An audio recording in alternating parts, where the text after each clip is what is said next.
karong adlaw ang ikalimang adlaw karon sukad sa 40 days na pahinumdom sa kamatayon ni Rene Butter Bonia kung diin gidugok kini og mga katawhan aron sa pagbisita atol sa iyahang 40 days. Niining higayuna atong sutaon ang kahintang karon sa iyahang lubnganan. Atong makauban live gikan sa Lapnig, Talakugon, Agusan del Sur si Ma'am Rosalie Palaran. Maayong buntag, ma'am. Ay, buntag po, Sir Umar Cum Laude, Asyo Davao Radio. Yes. Kani si Ma'am Rosalie Palaran, always yun ni nag-visit sa lubong ni Rene Butter Bonia. Every morning ba ito, ma'am, no? Yes, every morning and afternoon. Pag namin dito, adjod. Yes. Ma'am, unsa may ato ang makita diha, ma'am? Hangtod pa karon? Daghan pa kaayong mga bisita naga-visit diha sa lubong ni Rene?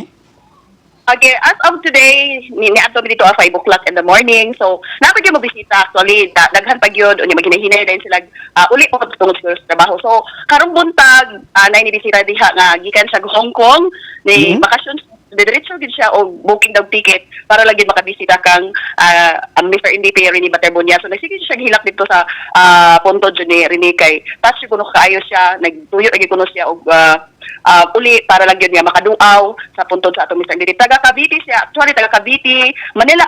Sila ang hagit siya niya. Kahapon po doon na po yung taga Cebu. So, dili ingon sama sa before ang 40 days, pero naagyo dili gid zero ang adlaw atong gahapon daw na murag 100 attendance na to. Nag-refer sa nagbantay dito sa entrance. So kami every morning unya afternoon unya pagkagabi naagyod always gid sir mo bisita kang Rene. Unya ang bulak pod kanunay na ay nagabutang kay naagi nagapadala nga mga OFW, especially sa mga OFW, then dire sa Pilipinas. So kanunay ang bulak sir until daw na 1 year. Oh? So Yes, so hangtod karon padayon gihapon ang pagpangabot sa mga bulak.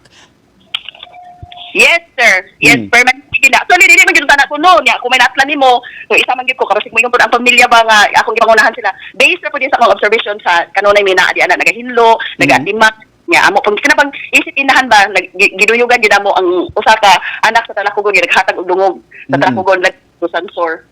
So, ikaw nagabisit man ka mambuntag o gabi na by time nga magkaabot mo ni Ma'am Rovelyn ang inahan or sa family? Gahapon sir, nag-abot yun mi sa papa pero dili man gyud nato pag permi madisturbo pero nagadisita gyud permi daw. Katong mama wala nako nakita sukad sa kuan kay dili lang siguro magkatugma ang among time ba pero naa gyud.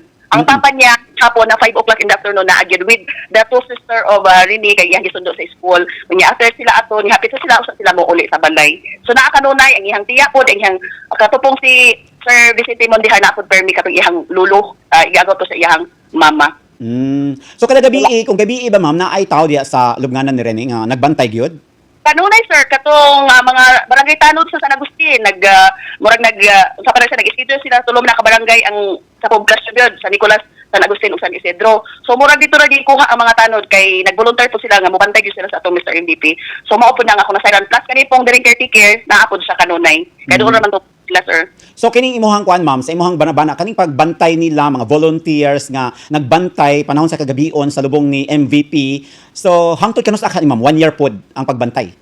Ang ingon gyud nila basta gikinahanglan sila wala lay mo patabi sa ilaha na sila kanunay.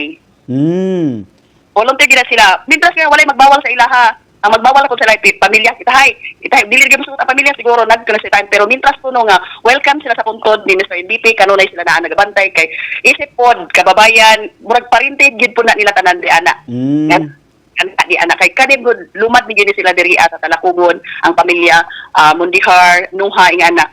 So mo na nga ang ilahang kinasing-kasing nga pagbantay tungod pod kay murag relatives plus na sila obligasyon plus ilang kinasing-kasing nga pagduyog sa pamilya Butter Bonia po. Yes, ato pong ipahibalo ma'am no nga kung sa tanan nga wala pa kaadto sa lubnganan ni MVP Rene Butter Bonia, matag-adto nila didto naa sila fill outa na attendance, di ba? Yes po. That solid yun nga pugson yun, pero gilang yun, kung tayo grupo sir, itahay pulo ka buhok, maski isa rin mo attendance from where, asam gikan, nganog yung attitude mo, nganog say kuan, say feeling ninyo, nga niabot mo diriya. Na yung mga inanang nga pangutan na, labi nagmaami, kaya naghandaghan, kung sa itong naabtan ni mo sa una sir, more gipod na karon wala gipod minabungkag, na nag-care po sa among atong in-between, nga si Rene Butter Bonia. Ano na ni ana? So atong ipahibalo sa kadaghanan nga naminaw sa tuwa karon ma'am nga si Ma'am Rosalie Palaran naara gyud siya duol sa lubnganan ang ilahang residensya, ang ilahang Pinoy-anan duol ra gyud sa lubnganan ni MVP Rene. Unsa kalayo ma'am? Gikan sa lubnganan. 3 minutes and 12 seconds. Kaya ako ginang oh, 3 minutes and 12 seconds. Sa Lakaw na siya, ma'am, walking or nagsakay ka? Normal na lakaw. Normal lagi nga lakaw. So, So doon ra gyud. oo. Asa may layo sa imong gipuy-an o sa bagong balay nga napalit karon nila? Pariho ra. Actually, sir, pariho ra. Ang nagka-difference siya kay highway sila si Ma'am Robilin. Ya, kami medyo pasulod. Pasulod. Tikas po nga side. Then, sa imong nasayran, ma'am, naana ba sila napuyo sa ilahang balay nga bagong napalit diha doon sa lubnganan ni Rene? Oo, sir. Nana na ito pag kay gi-blessingan naman na plus nag-celebrate po si Rene sa 40 days. So, maputo nga time gi-blessingan ng balay. Huwag na malhin na po. Kay kahapon ako nakitaan dito ang ihang ang papa ni Rene with his sisters. Natuwa gid sila ni uli ko dito. Padulong sa ilang bagong gi-blessingan nga balay. Kay bagong nan. Nya nadungog na mo, ma'am, nga kana daw balaya din ha, tukuran daw na og kanibitang store para sa mga souvenir items gikan ni Rene. Sa imo nakita diya, ma'am, sa ilang balay nagsugod na ba ang construction or wala pa?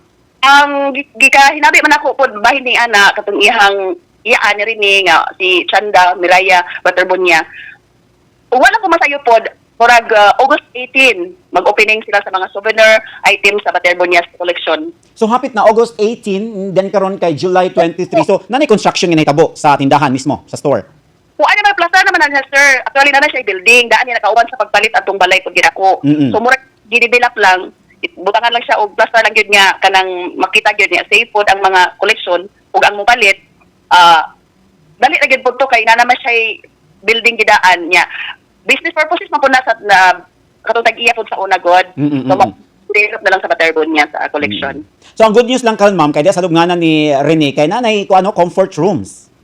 Yes po, actually duha ka comfort room sa babae, then sa lalaki po. So, murag duha ka kanabang butas ba pultahan. So, ang tubig walay problema. Unya kung gisa po tong muduaw, kung muhangyo lang, pwede ra gyud makatulog sa mga kasilinganan ra gyud og dili gyud enough ang budget para sa mga lodge diri sa Talakugon or layuan ba. Pwede ra gyud makig communication po. Dai mo assist po diri apod. O di ba? So nga nakabuutan ang mga Talakugon. Gani kanis si Ma'am Rosalie Palaran po nag-offer po ni siya sa mua nga kung wa mi katulgan kung moadto Talakugon, pwede ra sa ilahang panimalay. Gani daghan kay kagi-accommodate, ma'am, no, from Cebu yata to nga niya na sa 40 days ni Rene diha sa inyo nimo sa inyong balay mismo ninyo gipatulog.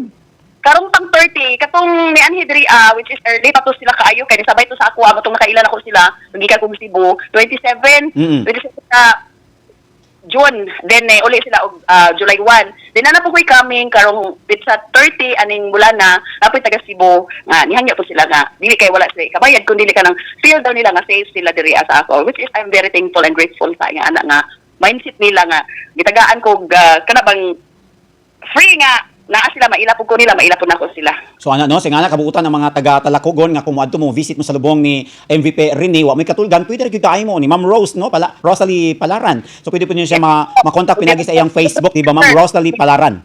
Oh, wala si aircon ha. Basta tinobre lang pwede ra gyud kaayo. Ayan. So ma'am, salamat kaayo nining maong kahigayunan sa imong gihatag. Kanba ko nga busy ka din ha sa inyong panimalay, pero thank you so much nga imo kong gitagan og chance nga para ma-interview mahinabi on air.